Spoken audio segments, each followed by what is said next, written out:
नमस्कार विद्यार्थी मित्रों, vice Maria Gujarat education channel में आप सबको हार्दिक स्वागत करूं છું। આજે આપણે વાત કરીશું ધોરણ 6 ની અંદર સામાજિક વિજ્ઞાનમાં ચેપ્ટર 10 એટલે કે પૃથ્વીના આવરણો। આપણે આગળનું જે નવમું ચેપ્ટર સમજી ગયા, બરાબર? આપણું પૃથ્વી એને આભારી એને લગતું ચેપ્ટર છે। તો આપણું ઘર એટલે કે આ પૃથ્વી, તો સૌર પરિવારમાં પૃથ્વી એકમાત્ર એવો ગ્રહ છે કે જેના પર જીવન શક્ય છે। કારણ કે આપણે ઘન, પ્રવાહી અને વાયુ ત્રણ તત્વોનો સમાવેશ છે, ત્રણ તત્વો આવેલા છે। એના કારણે પૃથ્વી પર સજીવ સૃષ્ટિ છે તે વિકાસ પામે છે। અને આપણે જે ઓક્સિજન છે, પ્રાણવાયુ, શ્વાસોચ્છ્વાસની પ્રક્રિયામાં ઓક્સિજન આપણે લઈએ છીએ, તો એ વાયુ આપણે મળે છે, એટલા માટે આપણું જીવન શક્ય છે। પૃથ્વી સિવાય સૌર પરિવારમાં હજી સુધી બીજો એક પણ ગ્રહ નથી મળ્યો કે જેના પર જીવન શક્ય હોય અથવા તો ઓક્સિજનના પુરાવા પણ મળ્યા નથી। એના ઉપર છે વૈજ્ઞાનિકો છે, અવકાશ છે, બરાબર? એ સંશોધન કરતા હોય છે, પણ એ અલગ વિષય છે। હવે આપણે જાણીએ છીએ એ પ્રમાણે પૃથ્વીનું જ્યારે સર્જન થયું હશે, બરાબર? તો એના સર્જન પાછળ એવું માનવામાં આવે છે તે એક અગન ગોળા સ્વરૂપેનું સર્જન થયું। ધીરે ધીરે એ ગોળો ઠરતો ગયો અને ઉપર છે ઘન, બરાબર, આવરણ છે એ બનતું ગયું, એટલે કે ખડકો છે એ બનતા ગયા અને પરિણામે પ્રવાહી, પછી ઘન, આમ સ્વરૂપો છે એ ધીરે ધીરે વિકાસ પામતા ગયા અને ધીરે ધીરે ઘન, પ્રવાહી અને વાયુ ત્રણ આવરણો છે એ પૃથ્વી ઉપર ત્રણ આવરણનો ધીરે ધીરે વ્યાપ વધતો ગયો અને એ જે નીચાણવાળા ભાગ હતા તો એમાં પાણી પણ ધીરે ધીરે ફેલાતું ગયું।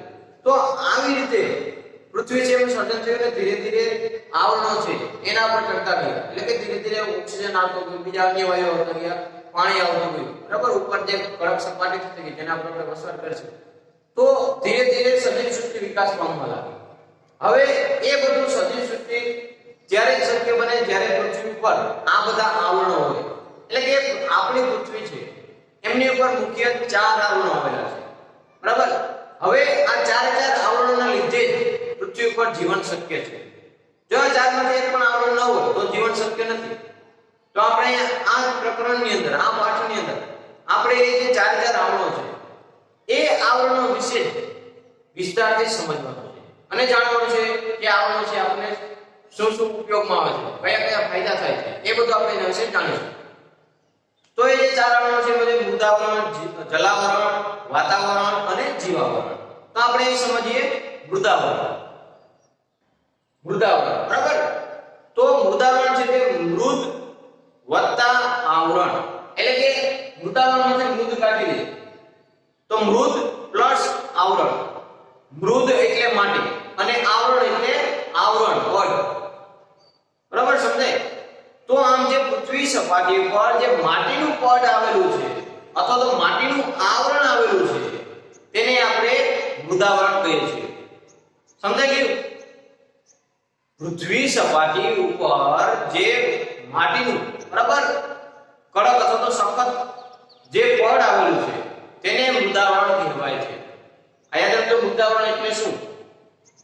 તો મૃદાવરણ છે તે માટીનું, તો એમાં અમુક ખડકો, બરાબર, અને ઘન તત્વોનું બનેલું છે, એના કારણે મૃદાવરણને ઘનાવરણ કે ખડકાવરણ પણ કહેવામાં આવે છે।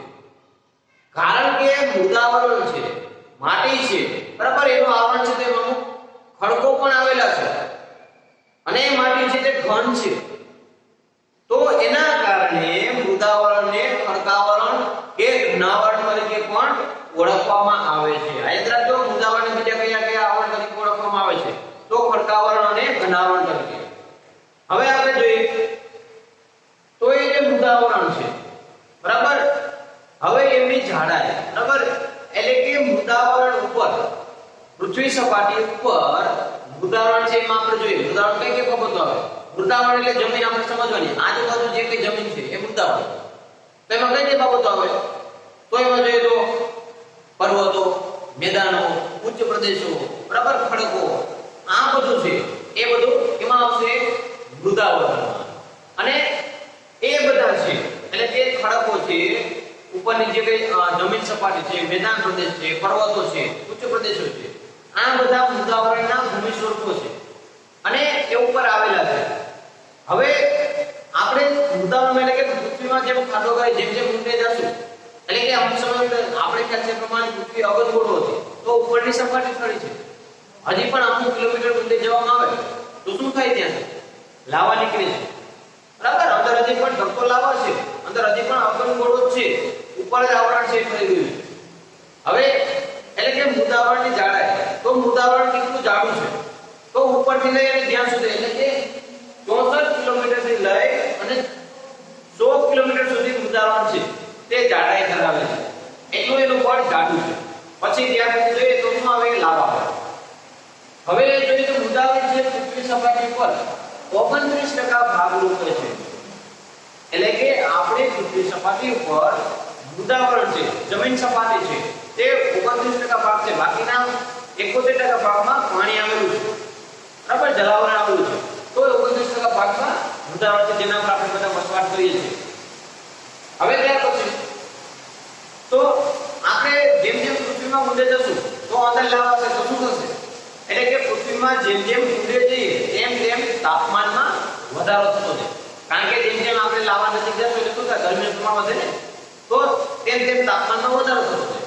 તો સરેરાશ જોઈએ તો 1 કિમી ઊંડાઈએ જતા 30 સેલ્સિયસ તાપમાનનો વધારો થાય.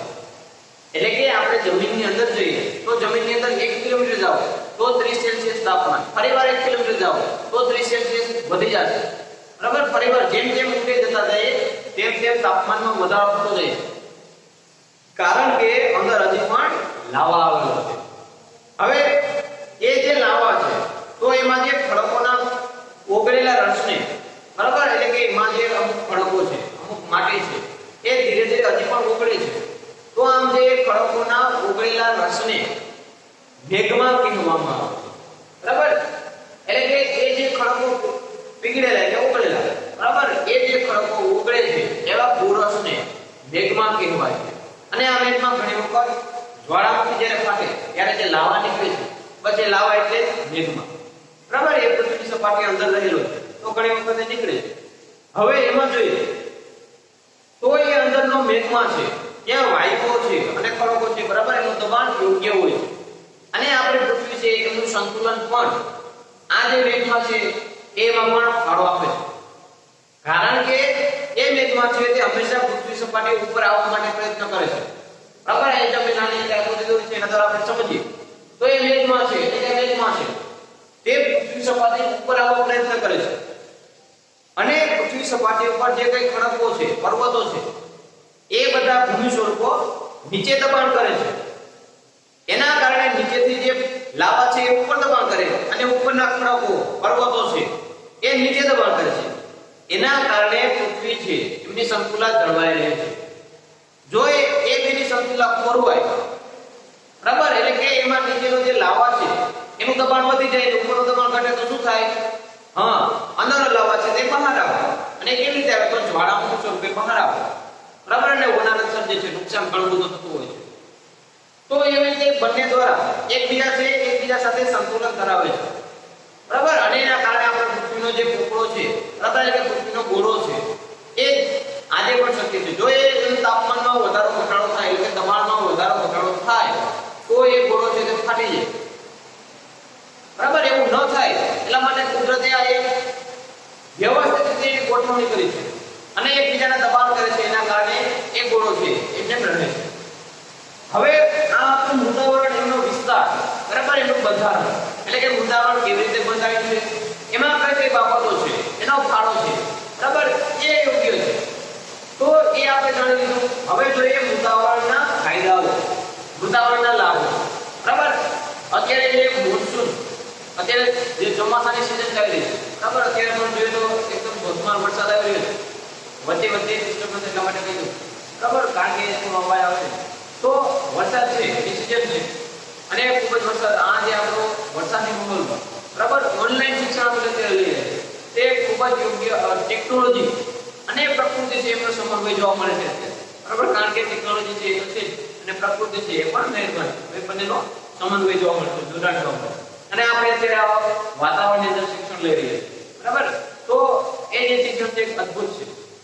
ફરીવાર આપણે ટોપિક પર આવીએ તો હવે વાત કરીએ આપણે મૃદાવરણના ફાયદાઓ. મૃદાવરણના ફાયદાઓ ઘણા બધા, કારણ કે મૃદાવરણ એટલે કે માટી ઉપરનું આવરણ. હવે મૃદાવરણ ન રહી શકે ને કે તો પેલો ફાયદો એ શું થયો ઘર આપણા માટે આવાસ બરાબર આપણે રહેવું હોય તો વૃંદાવન જરૂરી છે ઠીક છે અમે બધા જોઈ ગયા ખનિજ તેલ અને ખનિજો તો વૃંદાવનની અંદરથી ઘણા બધા ખનિજ તેલો મળે છે જે પેટ્રોલ ડીઝલ કેરોસીન આપણે બધું યુઝ કરીએ છીએ બરાબર ગેસ આ બધું તે શું છે એ જે ખનિજ તેલ અને કુદરતી વાયુઓ છે એ વૃંદાવનમાંથી આપણને મળે છે આપણે એનો ઉપયોગ કરીએ છીએ પહેલો ફાયદો ત્યાર પછી ખેતી હવે વૃંદાવન ન હોય તો ખેતી જ ન થાય ને કારણ કે આપણે જે ખેતી કરીએ છીએ તે જમીન ઉપર કરીએ છીએ એ જમીન ક્યાં છે વૃંદાવનનો ભાગ છે તો વૃંદાવન છે એટલા માટે ખેતી કરી શકાય તો એક ફાયદો થયો ખેતી બરાબર કારણ કે ખેતી દ્વારા આપણે અનાજ મેળવીએ છીએ જો એ ના હોય તો આપણે અનાજ પણ ન મેળવી શકીએ પાક ન મેળવી શકીએ તો ખેતી પણ ફાયદો છે એ પછી ઉદ્યોગો ઘર બરાબર આપણે ઉદ્યોગો ઘર કે એની જે બંધારણ આપણે બનાવીએ છીએ તે વૃંદાવન ઉપર જ બનાવીએ છીએ માટી ઉપર મેદાન ઉપર જ બનાવીએ છીએ ને તો એના ઉપયોગ માટે પણ વૃંદાવન જરૂરી છે એ પછી પાણી વૃંદાવનમાં આપણે જે મીઠું પાણી પીવા માટે ઉપયોગ કરીએ છીએ એ પાણી છે આપણે ક્યાંથી મળે છે તો કે નદીઓ નાળાઓ દ્વારા મળે છે અથવા તો આપણે વૃંદાવન એટલે કે માટીની અંદર ભૂગર્ભ જળ કુવાઓ કે બોર કરીએ છીએ તો એ માટીમાં જ કરીએ છીએ તો એના માટે પણ ઉપયોગી છે ત્યાર પછી જંગલ પર્વત અને વનસ્પતિ આ વગેરે છે એ બધા પણ જીવાવરણ છે એ બધા પણ વૃંદાવનને આભારી છે કારણ કે વૃંદાવન ન હોય તો જંગલ પણ ન હોય અને જો વૃંદાવન ન હોય તો પર્વતો પણ ન હોય વૃંદાવન ન હોય તો વનસ્પતિ અમુક જે માટી પર છે એ વનસ્પતિ પણ ન હોય અમુક જીવ સૃષ્ટિ છે વનસ્પતિઓ જીવે છે વૃંદાવન ઉપર એ પણ ન હોય તો આ બધા જે છે બરાબર જીવ સૃષ્ટિ છે જંગલો પર્વતો વનસ્પતિ આ બધા વૃંદાવનને આભારી છે ત્યાર પછી આપણે જોઈએ તો આહારથી માંડીને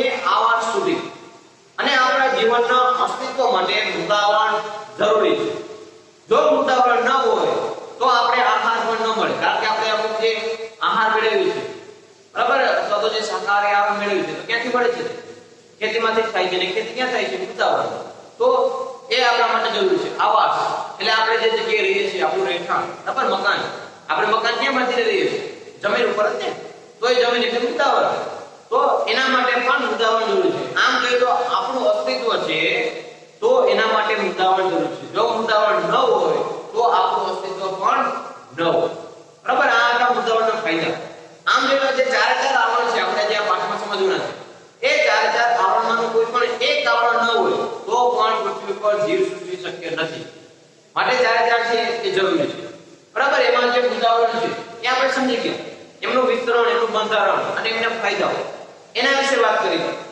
હવે ત્યાર પછી વાત કરીએ એક બીજું મહત્વનું આવરણ જલાવરણ બરાબર હવે એના વિશે વાત કરીએ તો જલાવરણ એટલે શું તો કે પૃથ્વી સપાટી પર જે નીચાણવાળા ભાગમાં અથવા તો જે નીચાણવાળો ભાગ પાણીથી ઘેરાયેલો છે બરાબર એને જલાવરણ કહેવાય જેવી રીતે વૃંદાવનનું મૃત વત્તા આવરણ કેવી રીતે થશે જલ વત્તા આવરણ જલ એટલે પાણી તો પૃથ્વી સપાટી પર જે પાણીનું આવરણ છે તેને જલાવરણ કહેવાય સમજાઈ ગયું અહીંયા તો મૃદ વત્તા આવરણ એટલે કે માટીનું આવરણ હવે અહીં થશે જલ વત્તા આવરણ એટલે કે પાણીનું આવરણ બરાબર તો પૃથ્વી સપાટી પર જે પાણીનું આવરણ છે તેને જલાવરણ કહેવાય છે અને પાણી ક્યાં હોય છે નીચાણવાળા ભાગમાં હોય બરાબર તો એ નીચાણ ઉપર જે ઘેરાયેલું છે તે જલાવરણ હવે સમજીએ તો વૃંદાવન એક 29% ભાગ હોતો હતો સપાટી તો બાકીનો ભાગ 71% ભાગ છે તે જલાવરણ રૂપે છે એટલે કે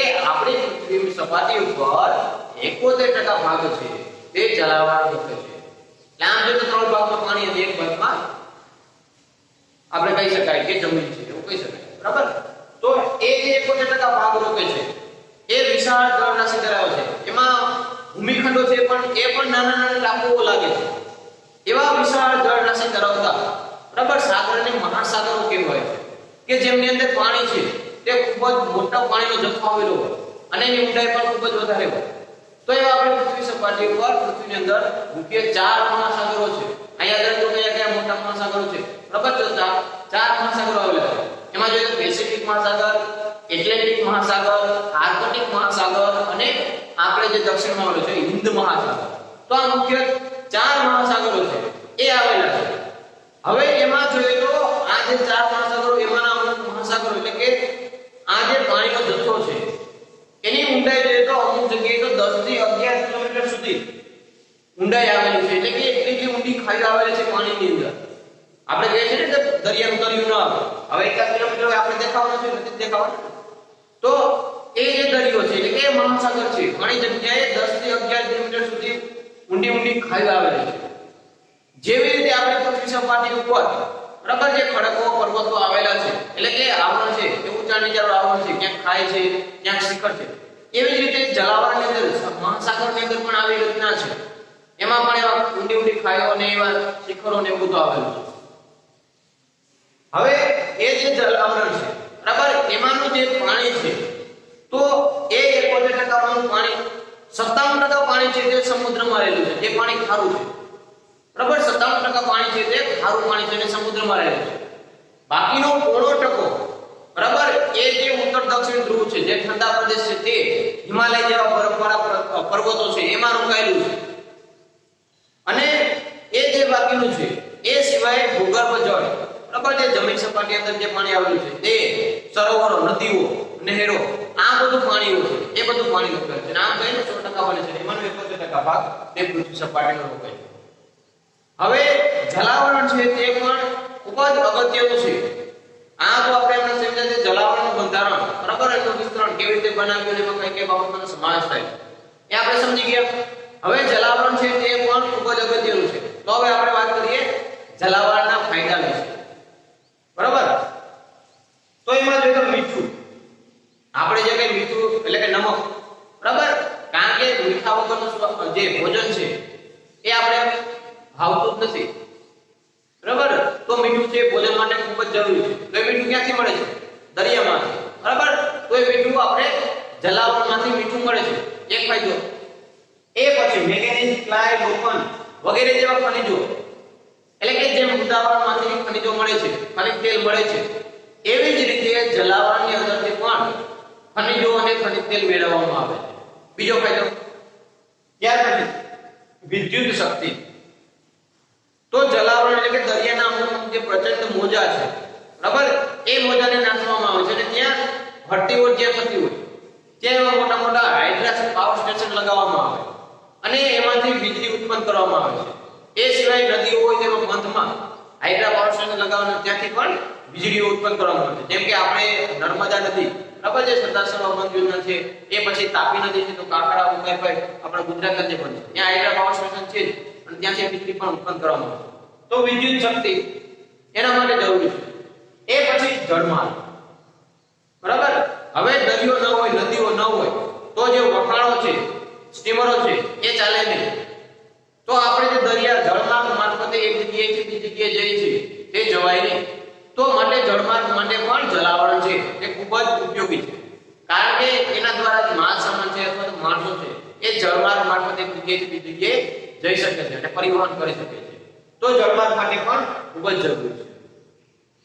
હવે ત્યાર પછી માનવીના પ્રોટીનયુક્ત આહાર માટે આપણે મૃદાવરણમાંથી જે કંઈ આહાર મેળવીએ છીએ બરાબર શાકાહારી અને જે માંસાહારી પણ હવે જે જલાવરણ છે એની અંદર પણ પ્રોટીનયુક્ત આહાર એટલે કે અમુક વનસ્પતિ અને એ સિવાય જે દરિયાઈ જીવસૃષ્ટિ છે બરાબર અથવા તો પાણીમાં જે જળચર પ્રાણીઓ છે એમનો ખોરાક તરીકે પણ માનવીઓ ઉપયોગ કરે છે. તો એ બધા આપણા પ્રોટીનયુક્ત આહાર માટે પણ ખૂબ જ જરૂરી છે. કારણ કે જો આમ જોઈએ તો બધા શાકાહારી હોય આખી દુનિયાની અંદર તો ભૂખમરો આવી જાય બરાબર. દુનિયાના મોટા ભાગના લોકો છે તે માંસાહારી છે અને એ માછલીઓ છે, કરચલાઓ એ જે તે જળચર પ્રાણીઓ છે એમનો ઉપયોગ કરે છે ખોરાક. તો આપણે પ્રોટીનયુક્ત એટલે કે માનવીના પ્રોટીનયુક્ત આહાર માટે પણ જલાવરણ છે જરૂરી છે. તો આ રીતે આ જલાવરણ છે એ પણ આપણી સાથે સંકળાયેલું છે અને ઘણા બધા ફાયદાઓ બરાબર. એમાંનો એક એ સિવાય પણ ઘણા ફાયદાઓ છે જલાવરણ. આપણે પીવા માટે પાણી યુઝ કરીએ છીએ મીઠું પાણી જલાવરની જ ભેટ છે. એ મીઠું પાણી ક્યાંથી આવે છે? વરસાદ દ્વારા બરાબર. આપણે કહેશું કે તમે એમ કહેશો કે એ તો નદીઓ સરોવરમાં આવે તો વરસાદ થાય એટલે નદીઓમાં પાણી આવે, સરોવરમાં પાણી ભરાય ને આપણે પીવા માટે ઉપયોગ કરીએ છીએ. તો એ વૃષ્ટિ એટલે કે વરસાદ જલાવરણની સૌથી મોટી બરાબર એનો મોટો સ્ત્રોત છે. કારણ કે એના દ્વારા પાણી છે એનું સ્તર વધારે છે. જો વરસાદ ન થાય તો ધીરે ધીરે પાણી સુકાતું જાય બરાબર. તો વરસાદ દ્વારા પાણી આવે છે અને આપણે પાણી ઉપયોગ કરીએ છીએ.